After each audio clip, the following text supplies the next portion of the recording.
Wow,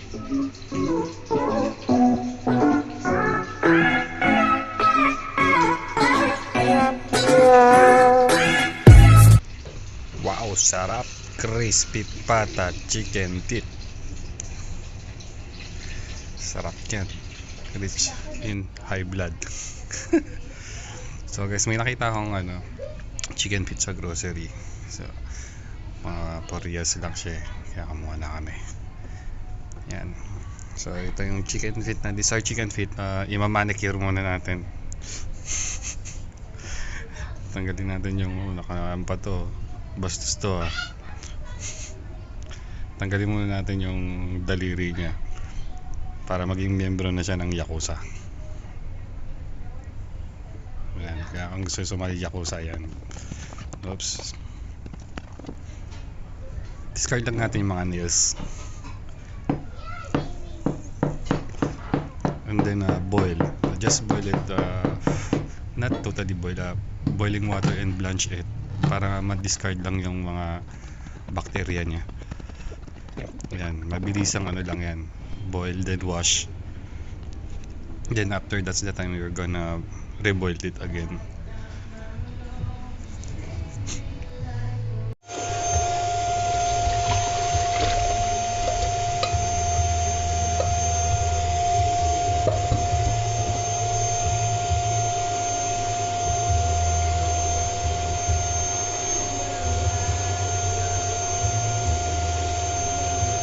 So ito na yung second boil. Second boil is I'm gonna put some garlic, pepper, and some laurel.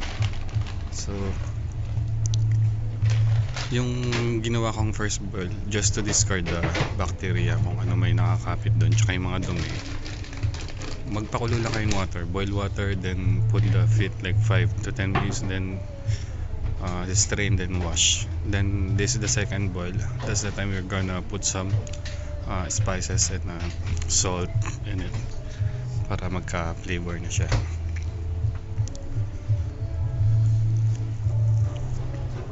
Here I'm gonna put more salt, like a salty stock to eh. So manunot yung lasa niya dun sa chicken feet, sa crispy pata natin. Yan, then we're just gonna boil it.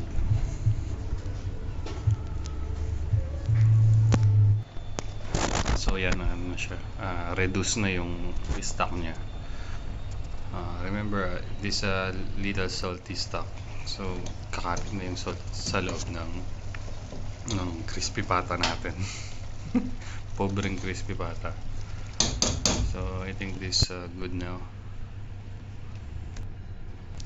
Yan, so ito na yung natin, all-purpose flour. Pero kung meron kang cornstarch and AP flour, better mix them together kasi more crispier yung kakalabasan niya. Nakalimutan ko bumili ng cornstarch eh. So okay na rin tong AP flour. Magic sarap. If you don't have magic sarap, MSG, betchin, or kahit huwag na kung ayaw nyo. Tulad. And salt, pepper. If you have also onion powder, garlic powder, chili powder, you can also mix that one if you want. But for me, I'd say simple as is, di ba? Kasi doon may bay leaves na, may garlic na yung stock na pinagpakuluan ng chicken feet. So okay na yan. So remember guys, pag once na kinumbine yung cornstarch tsaka yung AP flour, it will get you will get more crispier na skin na coating pag nag-fry kayo. Magandang combination ng dalawa. Ayan, mix lang natin. Lightly salted lang to kasi salty na yung stock ng chicken.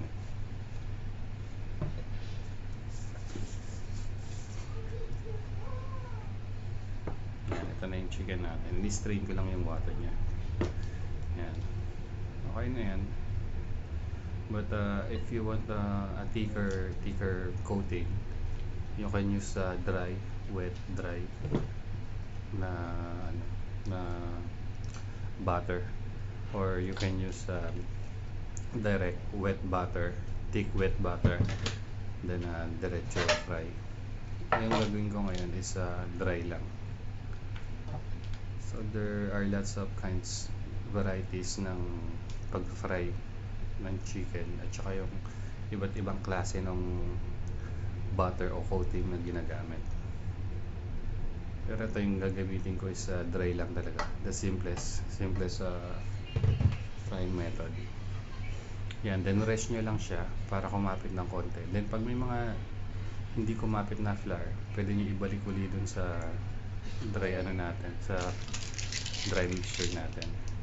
Yan, rest nyo lang at least mga 10 minutes para kumapit siya dun sa chicken.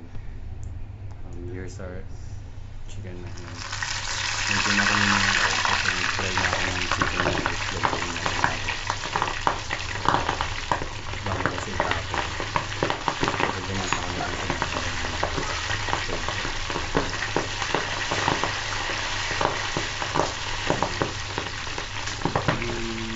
tuluan ng pan ng chicken. Hindi pan naman yan eh. Basta pag nawala na yung mga bubbles na nilagay mo, kaya mag-overflow yan pag sobra yung nilagay mo. Tama na yung tayo, yung 2, 3, 4, depende gano'n kalaki yung lutuan mo. Kaya kasi maliit lang ito, maliit lang yung ginagamit yung pan for deep frying para less ng paggamit ng oil.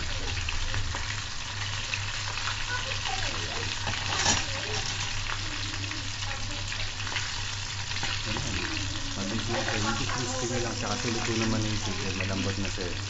Kapoy yun, kapoy. Kaya i-crispy nyo lang yung coating niya. Then good as pan yan, good as food, ready to eat na.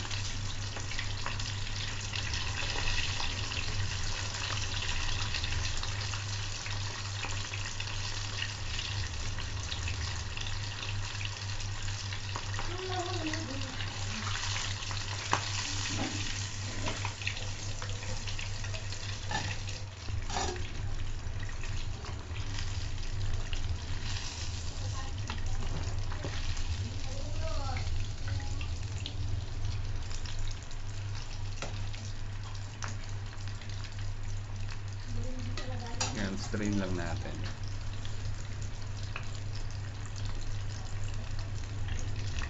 Wow, yan. Wow, crispy pata.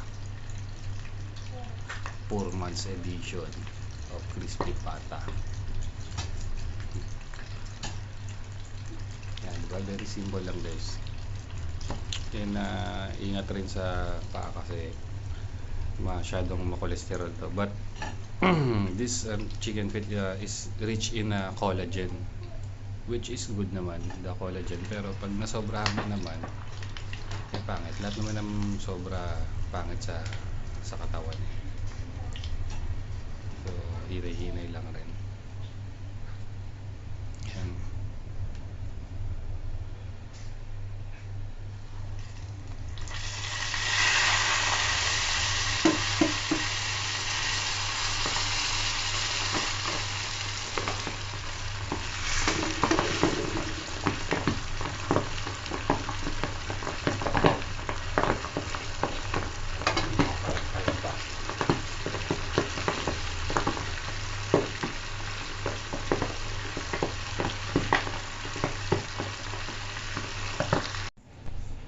Wow, sarap.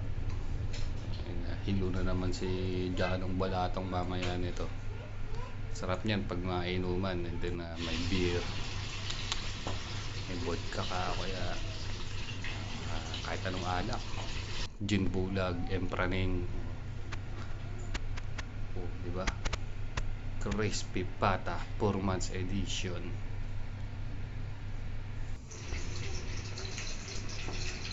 Mananga natin. Masarap nga.